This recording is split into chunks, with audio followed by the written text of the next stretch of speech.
Welcome to the Multifamily Zone, where business meets family. We explore what the entrepreneur life looks like from the family perspective. Now here are your hosts, Julia and Gino Barbaro.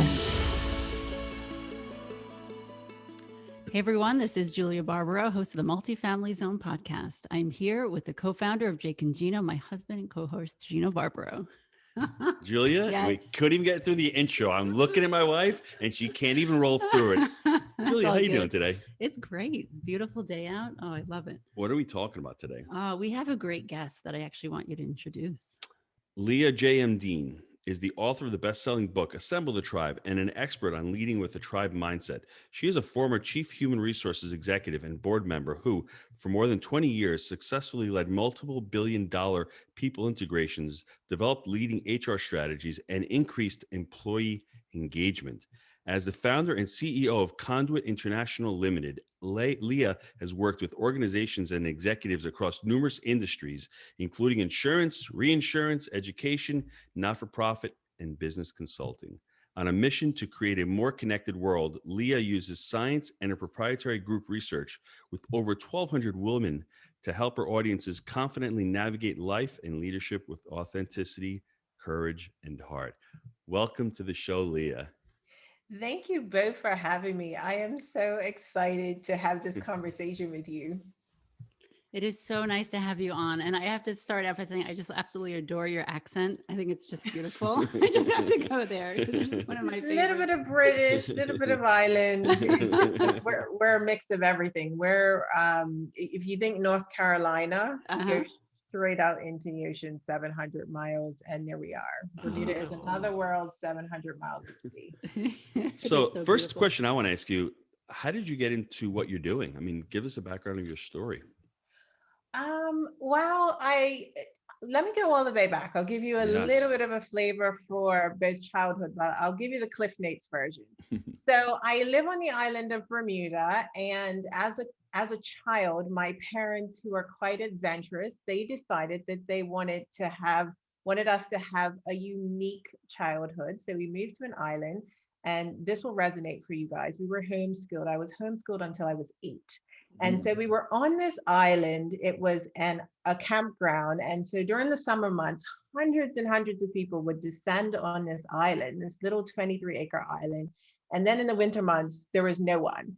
But what I got to observe during those summer months is my parents, they threw our doors open and they welcomed strangers and friends alike. And so with this idea of tribes and being open, I really got the opportunity to see my parents model what it looked like to be open to people who were different from you. And so that was, I think, one of the beautiful things about my childhood. Anyway, fast forward very quickly, we moved off the island when I was about 10. I graduated from high school in Bermuda, traveled to New York and finished my undergrad and master's degree. Came back home, my husband proposed, came back to Bermuda and entered the insurance, reinsurance industry, which is one of the 2 pillars of the economy in Bermuda. We have tourism and we have international business. Mm-hmm. And so by, I think, luck, but probably, I think I was lucky, but I somehow ended up not in insurance, which is what I studied, but HR. And as I think about it today, it was a very natural transition. If you think about my story of assembling the tribe, because what do HR people do, right? They help attract, engage, develop, reward, and bring together corporate tribes. And so I worked in the industry for about 20 years, all the way up through executive management and board level. And then I decided, you know what, it's time to take a little bit of a break. And I think that comes from my own value system, having had my mom spend so much time with us and really missing that with my own kids. So I decided, you know what, let me take a year or 2 off and I'm going to spend time with my kids and write a book. Well, after writing the book, which we released last year in December, as I talked to people and a few folks called me and I started to coach and do some work in my quote unquote downtime, I realized that I wasn't ready to go back into the corporate world. And so I founded Conduit International. And so now I speak, I run programs, I coach. and I still run the events that I started back in 2017. So it's really been a natural progression that I think makes sense for the story of my life. I think I Mhm. was born to assemble tribes. So, real quick for me, the first question that comes to mind when you're assembling a tribe, core values. I mean, these tribes, and especially the HR, do you find that to be invaluable? Because when we were scaling up our multifamily business, we needed core values, we needed a mission statement. So, where do you start when you want to start building a tribe? There's a lot of places that I would start, but if I was talking about in the corporate context, I Hmm. absolutely think what I would call artifacts of culture, vision, mission, strategy, Hmm. values. And the values are important because the values teach us how to treat each other Mhm. and what the behaviors look like on a day-to-day basis. So one of the things that I always do when I'm working with new leaders is I have an exercise that we run through. What are your values? Because those are the things that teach you how you're going to show up as a leader, how you're going to lead your team, how you're going to navigate some of the conflict that invariably will happen. And so for me, because one of my values is actually tribe, it's very important to me that I am both building healthy tribes, both individually and in a group setting, and also participating in them in a healthy way. So I think it's really important. My wife just lit up.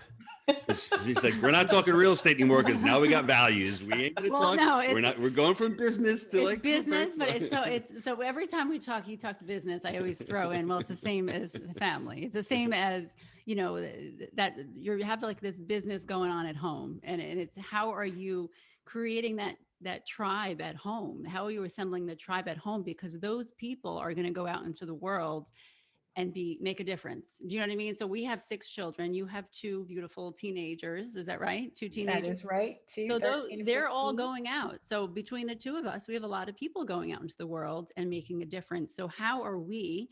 And I'm asking this to you, Leah, is how are you teaching them values? It's a really great question, and I'll answer by telling you a story. Mhm. About, I don't know, 10 years ago, my brother, who produces websites or used to produce websites for different local vendors on the island, he came home and he was working with an artist. And she was producing, I guess it's almost like a family crest. Mhm. And so we were having this conversation about the crest, and I started to think, well, what would I put on my crest Mm. if I had the opportunity to create one? And around the same time, I started working at a really great company who was very clear about their values. I could see it play out in the way that they treated and talked to each other.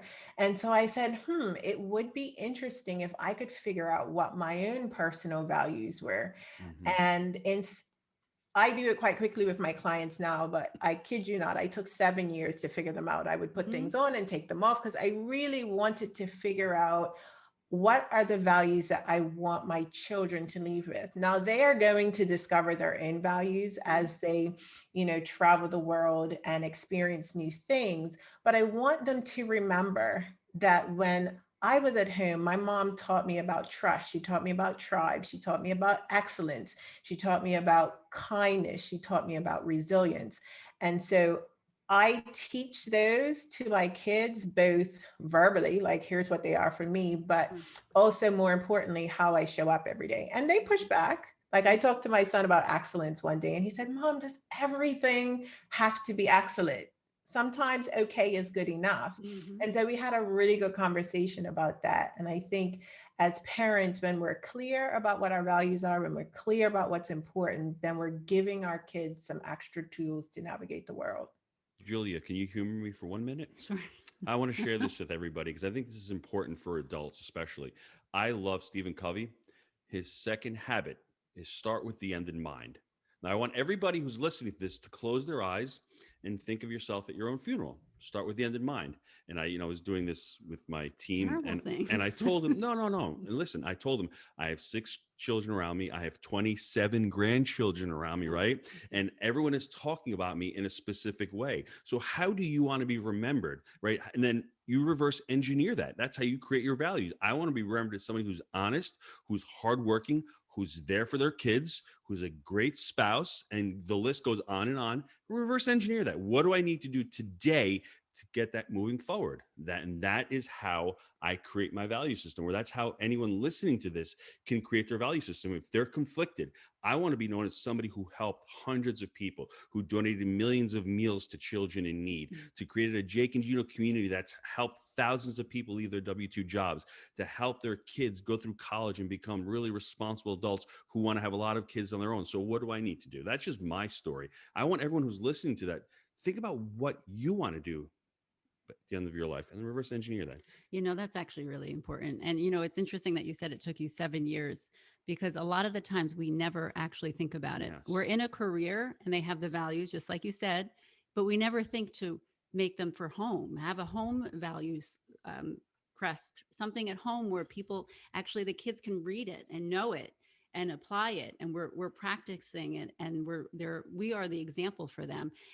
So what happens is sometimes they become our example as they get a little bit older, which is kind of it's amazing when the kids get a little older, and then it's like, oh my gosh, I just The learned roles something start to from you. reverse. Yeah. But it's one of those things where I actually never thought about it until recently as well. And I never actually sat down and thought, okay, what are the values? What are we teaching our children? We're just living the days and we're not paying attention to them. So this is a great opportunity for everyone listening, is to sit down, think about the values that you want to leave.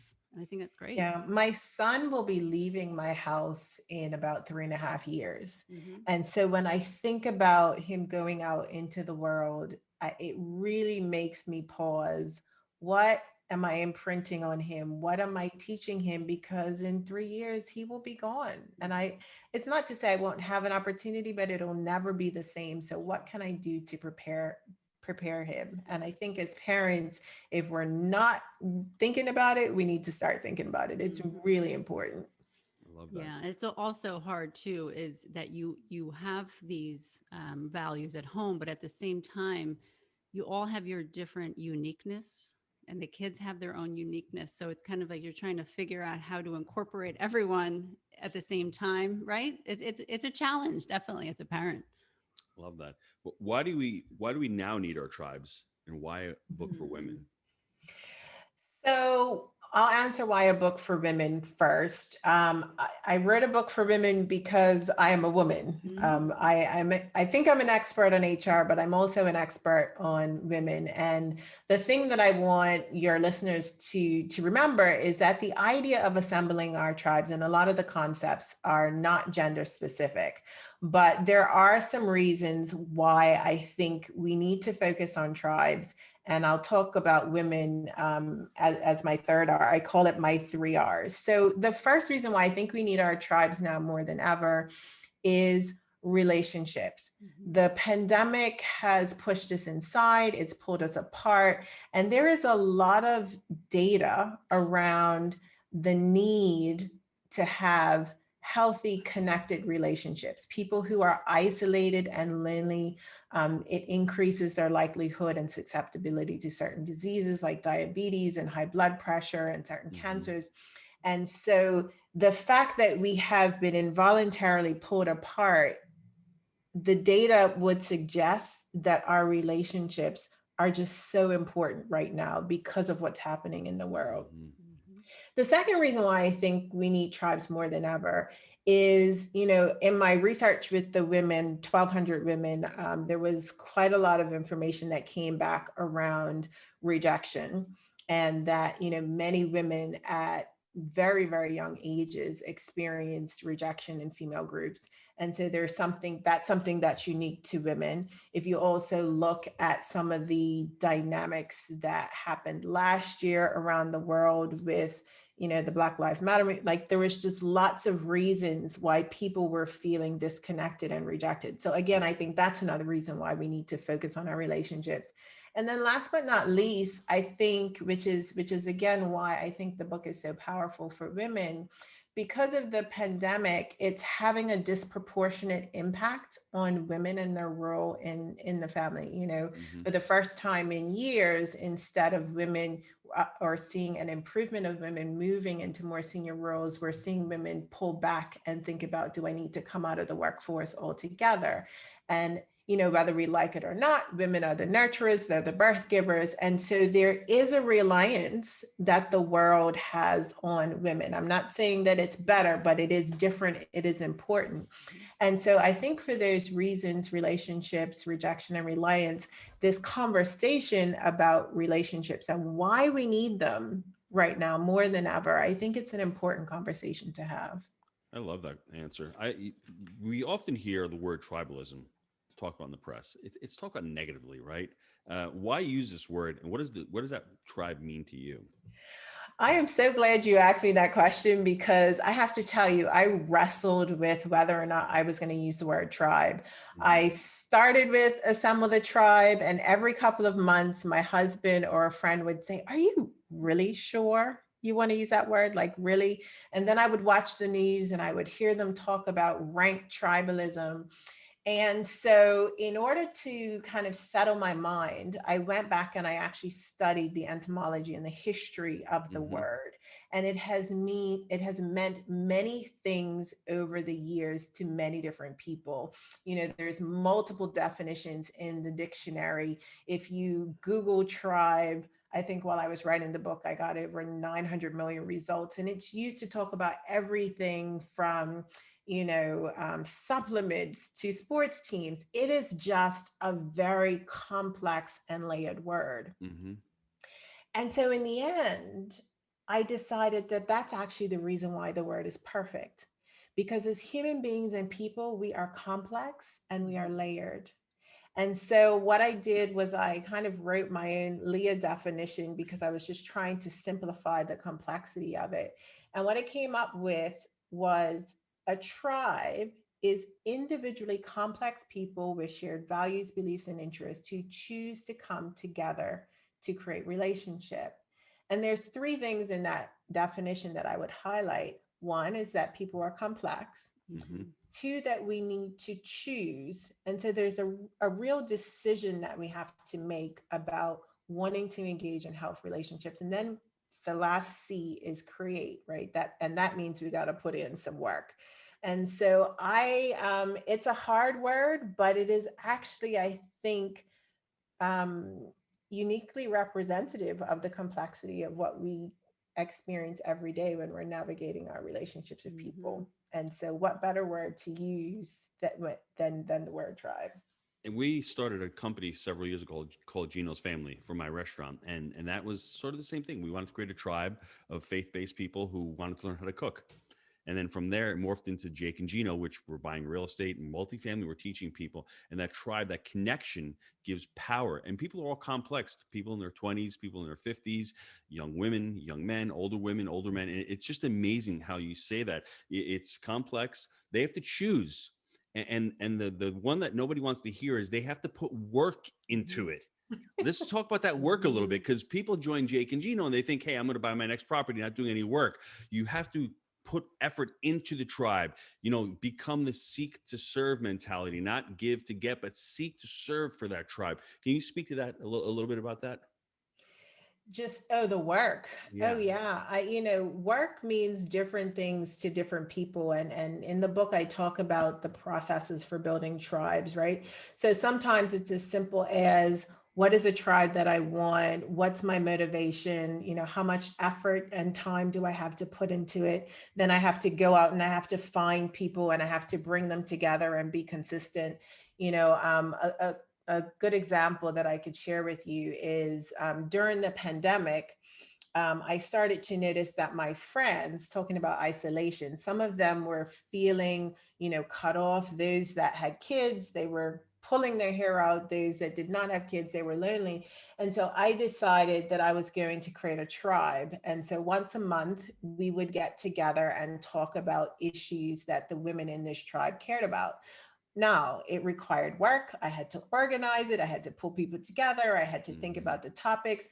And so it wasn't necessarily an easy thing, because it required some effort, but the impact of putting in the work to bring folks together, I can tell you it has been worth it.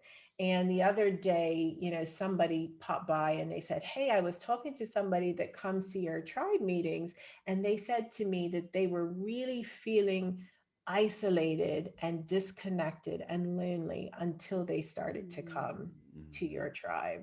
Wow. And so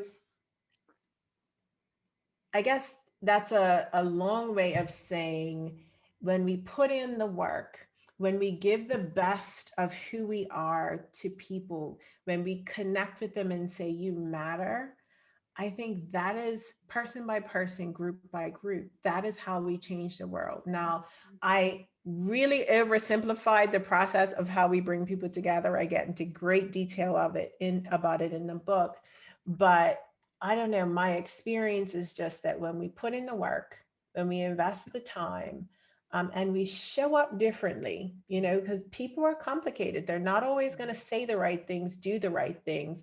But when we choose to give them as much grace as we would want to be afforded, I think that changes the dynamic of how we engage in our tribes. That is so beautiful. It's we can always be present with people, right? We're present with them, we're with our children, with our friends, with our girlfriends. They come over, but it does take that effort to listen, right? Because a lot of times we, especially women, we just want to talk. We want to tell our story. We want to talk about our experiences. And it's hard sometimes for us to sit back and actually listen to another person. But that is such a gift that you can give someone, because a lot of us are just never heard. And we could go, I mean, Mm. I've talked to women before that they actually would sit there and be like, "I've never had someone sit and listen to me for a half hour, and thank you. Like, I can't believe this." And it's such a gift. So that's my big thing out there right now, is it's a all the listeners out there, there's someone out there that needs to be heard. I just it's just beautiful to watch someone be able to talk, be open, and be heard by you. Yeah, one of the things that I talk about is just being inquisitive. Mm-hmm. Sometimes when we're starved for relationship, we just, as you said, we just want to share and Mm-hmm. talk. But when we're inquisitive about the other person, we're actually opening the door for a deeper relationship, because not only do they feel heard, they will be left with a view that you really value who they are because you took the time to get to know them, to ask, to be inquisitive. And so when you want to find new connections, when you want to build your tribe, one of the things that we can do is to be more inquisitive Yes. about those that we wish to connect with. Beautiful. And even sometimes it's the people living in our home. We forget about that. You know what I mean? Right, Gino? I guess so, Julia. Sometimes we forget that our husbands are sitting there waiting for us to just listen. Julia, Yes. seek first to understand, then to be understood. Okay. I try to follow that. It's a hard one to follow, right? Because it's It's always about hard. us, us, us. It's a challenge. It can hmm be. It can be. To building the Yeah. tribe. Leah, I love this formula. Believe plus belong equals be different. Can you explain that to us? So that is my simple but not so simple formula on how we build our tribes. Mm. And it was a formula that I came to. There's a story about how I actually inked the words in the book at the end. So I won't tell you that story. Mhm. But the formula, to break it down: believe in your value, find belonging, be different. This is my formula for how I think we can all build our tribes with ease. hmm So what I learned through the process of writing a book, and by the way, I thought I was writing a book about female groups. Mhm. This book is not that. It does include some of it, but it turned out to be so much deeper. A tribe is bigger than these female groups.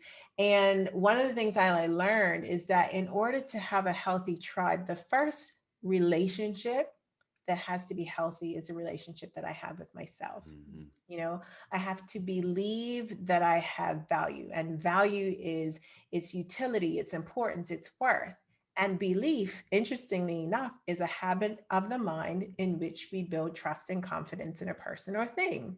So that means every day that I get up, I have to remember I have value, I have importance, I have worth, I have utility. And I have to tell myself that. And so when I walk into a room, instead of saying, I wonder what they're thinking about me, I'm thinking, what can I give to the room? What can I bring to this conversation?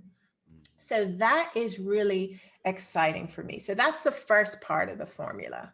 The second part of the formula, after you've done the work on yourself, and I have, I think, 2 chapters dedicated to that in the book. The next part of the formula is to find places to belong and experience belonging. And I always, when I talk about this idea of belonging, I separate to belong from the belonging, because you can belong in a place, you can belong in a company, you can belong in a church, you can belong to a group, but not really feel the intimacy of the intimacy and the connection that comes from being a part of the group. So there is work. We talked about it earlier. There is work that we have to do both to find them, and then there's work that we have to do to keep them healthy. And then this is where it started to get a little bit interesting for me. So I believe in my value, find belonging. And then what tends to happen is when we find that belonging, most of us just stay there. And we actually start to exclude other people, which is not our intention, because we're investing and putting the work in. I think a lot of times that exclusion isn't sinister, but because we found belonging, we start to close ourselves off. And so the real, I think, challenge or call to action of the formula is to allow your value and the belonging that you found to be different. Use those 2 things as a springboard to be open to new relationships. Worst case scenario, you might experience rejection, and don't get me wrong, that does hurt. But best case scenario, you'll add some people to add to your tribe. And just to add a quick story to that, I have a group of girlfriends. We've been friends. We've been meeting once a month for 20 years. And at about year 10, I started to feel lonely, which was weird for me, because I said, listen, like, what's happening here? I've done the work. This is a healthy tribe. We're thriving. Why do I feel lonely? And as I started to peel back the layers of what was happening in my life, I had moved into an executive level position, and I was feeling vulnerable. And there were new people that I needed in my life to help me navigate this new space where I was.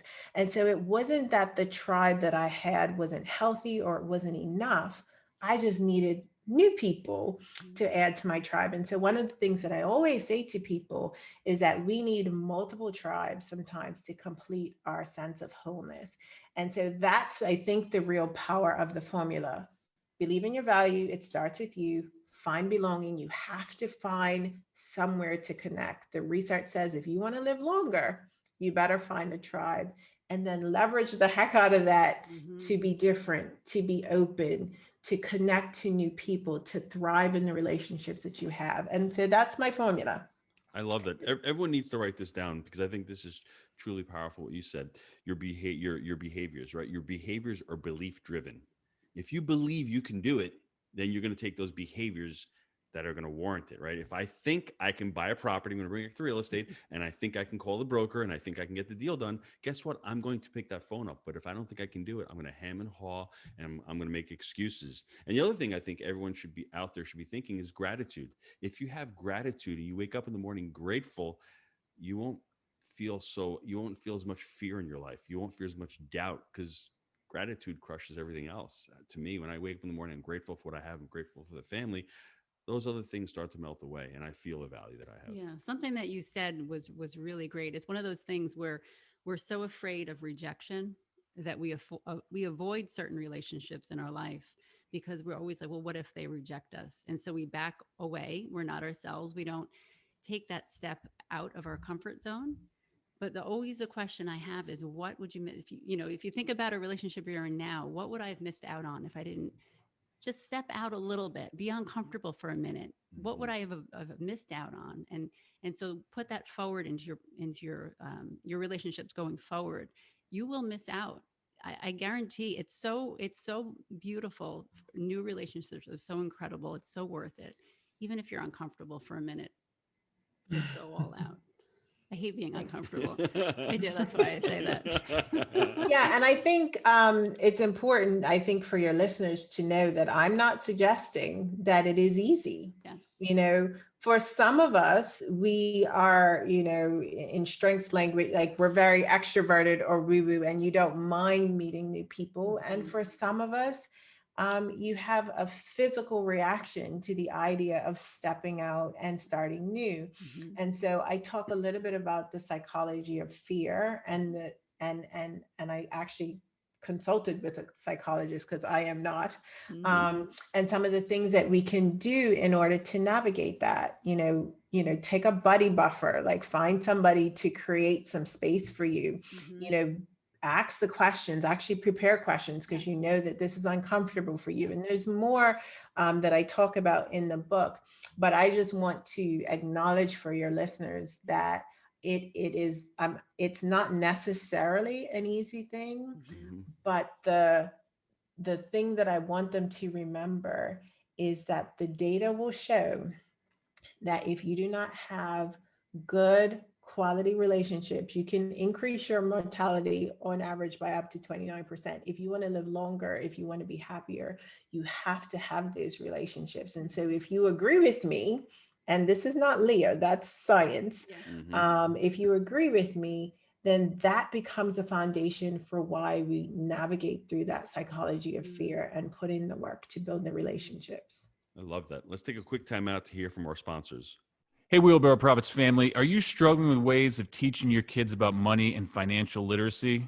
Gino, I think we have something to help them. Tell them about it. We've been hard at work creating the Jake and Gino Youth Academy. The Academy takes a deep dive into good money habits, setting up a budget, investing, taxes, the difference between an asset and a liability, and so much more. This is a great opportunity to spend time with your children, to be their role model when it comes to money and investing, and learn how to set them on the right path to financial success. If you want more information on how you can become the next Youth Academy member, visit www.jakeandgino.com/education to begin your journey to financial freedom. As we like to say at Jake and Gino, people with financial intelligence can change the world for the better. Leah, I have to follow up on what you just said because it resonates with me tremendously. That's why I created the Jake and Gino community. The tribe, to me, and the community gives accountability. It holds people accountable. We have coaches there. I have an accountability coach and an expert coach, just so that person is just too lazy to get the work done. They're not going to let their coach down. So that's what the tribe is supposed to do. It's supposed to hold each other accountable and work together. In business, I'm going to throw a little business term in there, Jewel, if you don't mind. Your net worth is equal to your network. And I think your network could be your tribe also. So if you're thinking of it from that perspective, getting together and trying to network and grow the tribe that way will also be so profitable for you in the long run. And it's not science to me, honestly, it's common sense. I mean, if you have a great relationship with somebody, you're going to feel better. You're going to get up in the morning. You have purpose. It's so much fun speaking to people and doing business people with who get business done with, enjoy. So to me, that just makes total common sense. It's not even science to me. And like you said, it is effort. And we talk about it probably all the time, my husband and I. It's just every moment. You have an opportunity every moment, especially when you're together all the time. My husband works from home. So it's just like we're always together. My kids are home. It's saying something? There's a lot going on all the time. So there's a lot of relationships that you're always working on. And it is hard. It is hard. Sometimes you just want to say something and move along, and you have to sit and explain. And you know what I mean? It's a challenge. It's a challenge at times, but it's worth it. We forget that it's not, you don't just get married one day and live happily ever after. You have to work for it. Every conversation you have, the way you say things, if you have to connect, like you said, it's not just about listening and the way you speak. You literally have to connect with the person in order to have a really good, healthy relationship. Anything worth having takes work. That's right. What's the number one piece of advice you'd give to a mom who's struggling with their daughter and her tribe? So I have as I mentioned earlier, I have two teens. My daughter is a 13-year-old. And I think the thing that I would say to a mom is model what you want to see. You know, so many women in my research, they actually said up to 54% of them said that they never had the opportunity to see positive relationships or positive groups in this instance, because this was my group research. They said, I never saw it. I never saw my mother or the people that she spent time with model healthy relationships. And so I really, you know, if you believe that your relationships are important, if you believe that the formula will help you get there, then teach it to your children, model that, let them see you show up differently. So quick story, um, maybe right after last year, right after the first wave of sheltering in place, so we were able to go out. I took my daughter to the store to buy some clothes for the summer. And, you know, we picked up our clothes. I went to the cash register, and the woman who was behind the register, let's say long story short, she jumped down my throat and I couldn't figure out what was going on. And as we walked away, because I decided I was going to go to a different register, my first inclination was to be frustrated and verbalize that to my daughter. And something said to me, don't do that. And so that small voice, I listened to that voice. And what I decided to do after we left the store is I used it as an opportunity to talk about what we saw. And so I said to her, you know, we don't really know what was going on with that woman. I'm feeling nervous because I'm not quite ready to be back out, but you need something. So we're here. Maybe she's nervous because she has to serve people all day and she's worried that she might catch something. You know, maybe somebody in her family isn't well. We don't really know. And so because we don't know, there's a way that you can respond. Sometimes we can have I call them necessary conversations, and sometimes we just have to choose to let things go. And so in that moment, instead of kind of spending the entire afternoon talking about the woman and letting that moment ruin our time together, I chose to turn it into a teaching opportunity so that when she encounters another woman who is perhaps having a bad day, and all of us have them, then she's not, maybe she'll process that just a little bit differently. And so my number one piece of advice is the way you show up as a parent, that will imprint on your daughter and how she shows up in her relationships for many, many years to come. And so I think, you know, that's one of the most important things that we can do for our children. I love that. What does the future hold for Leah? I do not know, only God knows that, but I'm hoping that I can continue to share the book across the world. I've done some speaking, so hope to continue to do more of that, just talking to women's groups and organizations about the power of tribe. And later this year, I'll also be releasing my first leadership program called the Tribe Advantage. Actually, this is the first time that I've said that publicly. So breaking news for you guys today. Getting real right now. All of a sudden, it was fake, and now you put it out there, and people heard you. So game on. That's all I'm saying. Yeah. So I'm fully committed now, but that's what's next for me. Just continuing to share the message and to use, I think, all of the knowledge and information that I've amassed over the years to help prepare the next generation of leaders so that they can do it differently. And I'm excited about that. How can the listeners get a hold of you? Where can they find you? So if you are interested in the book specifically, you can head over to www.assemblethetribe.com. And that is the book page. It'll also take you right into my website, so you can find out more information about me there. I am also on Instagram. So if you want to kind of hang out with me and see what life looks like in the world of Leah J. M. Dean, that's actually where you can find me on Instagram, Leah J. M. Dean, and on LinkedIn. But I'm on all of the platforms, but I'm most active on LinkedIn and Instagram. So those are the places that I would suggest that folks come and hang out with me. Love that. Beautiful. Final words before I recap? No, you have a beautiful story. And I just want to thank you for putting yourself out, because it does take it, you have courage. And I really applaud that, because it's hard sometimes to tell stories and to be real out in the world, isn't it? And so I just want to thank you for that, because we all need that. And I really appreciate it. Yeah, I think it's the stories that we tell ourselves that matter, and then the ones that we have the courage to share with others that help to shape the world. So thank you for that. It's been a pleasure to be here. You guys are great. So I like usually to recap the He does a story great recap, so I'm excited. of all of the people on the show, Yeah.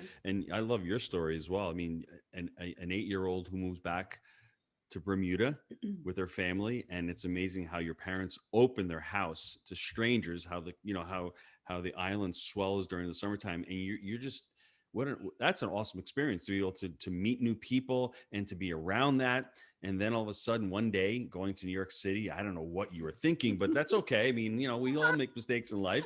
You're there, you go to school, and you meet your husband, you move back to the island.